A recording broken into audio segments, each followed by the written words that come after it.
Welcome to What's Your Hat Show with your host, Celine Audrey Trazona. Good evening, everyone.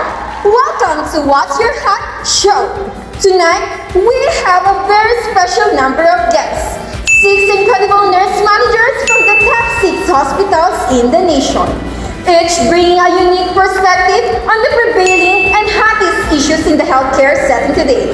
Understaffing. Let's give it up for them. First, from the bustling halls of Optimum Prime Care Hospital. Known for their meticulous planning and love of data, they're all about keeping things efficient and grounded in facts. We have nurse manager Kimberly Cordell.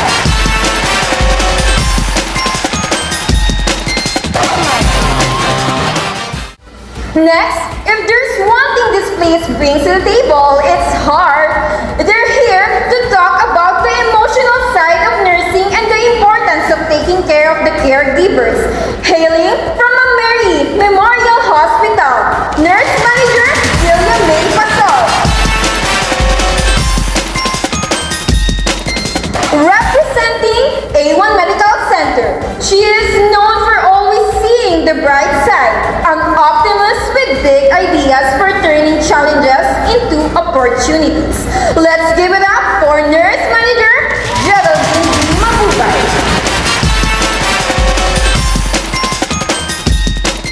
From B1 Medical Center, exalted for their practicality and resilience. They're not afraid to tell it like it is and keep us grounded in reality. Say hello to Nurse Manager Karen Kate Abad.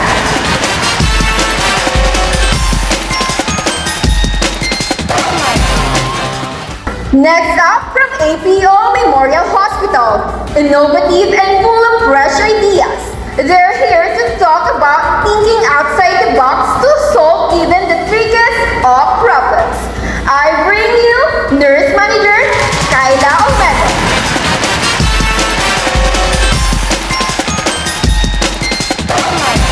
And last, but certainly not least, we have Nurse Manager Franz Andre DC Baglio from St. Denis Medical.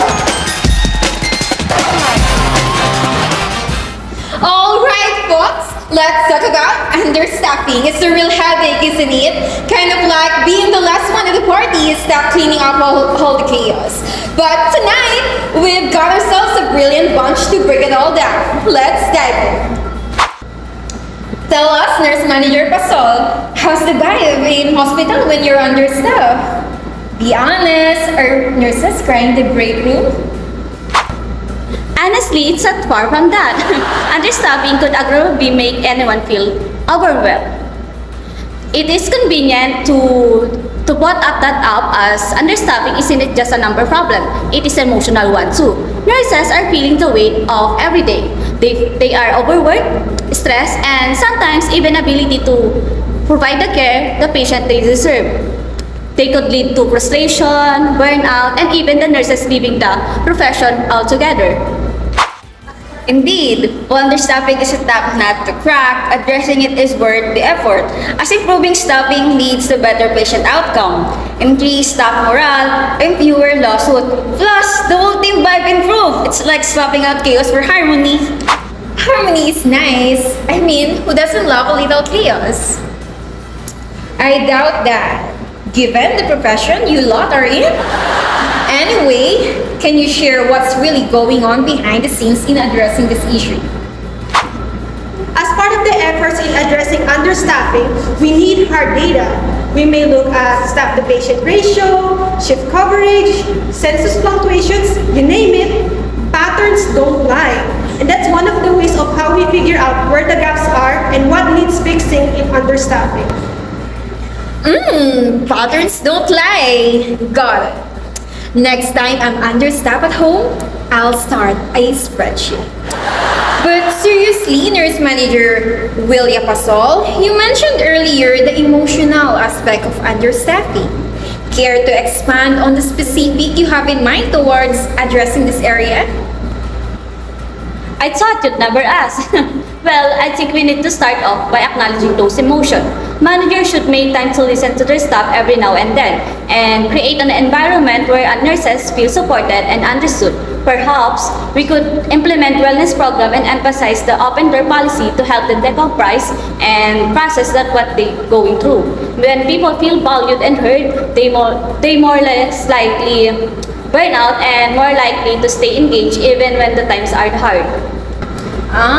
So it's really not just about fixing the numbers. It's all about fixing the vibe too. Makes sense. Now, how about you, Nurse Manager Edward de Bono? I believe you have yet to say your piece on addressing the matter at hand. The way I see it, the simplest solution would be to hire more nurses. It fixes the ratio problems, improves patient outcomes, and keeps everyone sane. Plus, it prevents strikes and high turnover, which are basically the healthcare version of rebels. If I may add, sure, hiring more nurses is a great idea. However, it's definitely not cheap.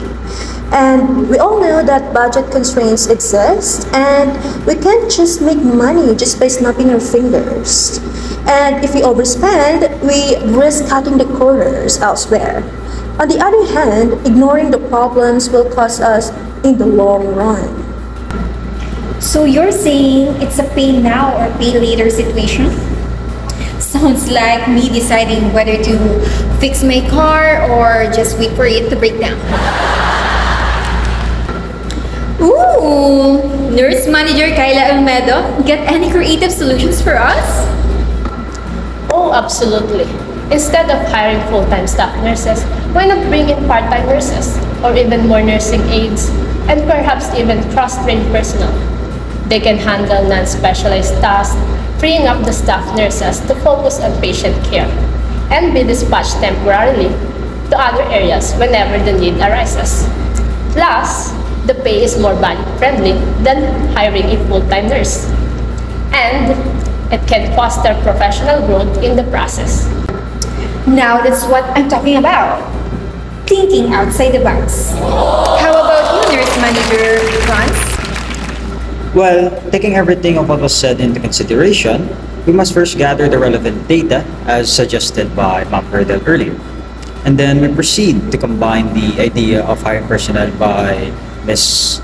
Magubay with Ms. Almedo's idea of a cost-effective alternative of personnel to hire as well as cross-training personnel that is prompted by the concerns raised by Ma'am Kate. And then finally, we may now address the emotional well-being of our staff that is brought up by Ms. Pasol. Overall, I believe this gives us an idea of what could possibly be made into a comprehensive and realistic solution. And that, ladies and gentlemen, is teamwork at its finest. That's all for tonight, folks. A huge thank you for all of my guests.